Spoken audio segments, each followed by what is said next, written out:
ચોરસના ટુકડા કરી અને તેને જુદા પાડવાના છે. આ આકારને બનાવ્યો છે.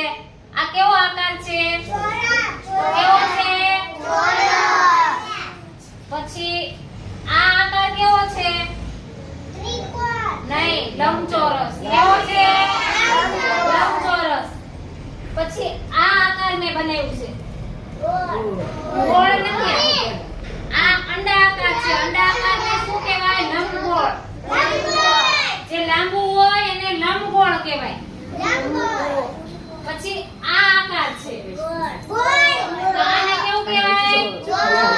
ગોળ. હવે અહીંયા એક છોકરી મારી પાસે અતિથા આવશે મારી પાસે.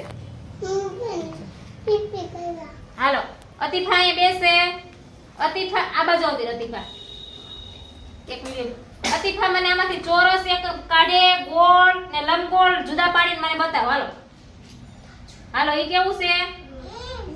આ સાઈડ મૂકો અહીંયા. હાલો, હવે ગોળ કાઢીને બતાવો. નીચે મૂકો ગોળ. આમ એક સાઈડ મૂકવાનું. હવે લંબચોરસ બતાવો. લાંબુ હોય એને લંબચોરસ કહેવાય. ચોરસના ચારે ખૂણા સરખા હોય એને ચોરસ કહેવાય.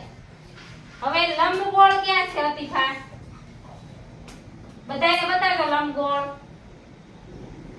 સરસ.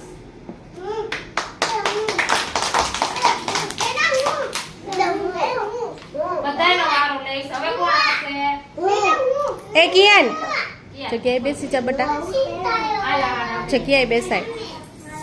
હાલો, આહાને મને ગોળ બતાવશે. ગોળ ગોળ ઉપાય ચોરસ હાલો, આહાના ગોળ બતાવો. ઈ કેવું છે? લંબગોળ. કેવું કહેવાય એને? મૂકો એક સાઈડ. હવે ચોરસ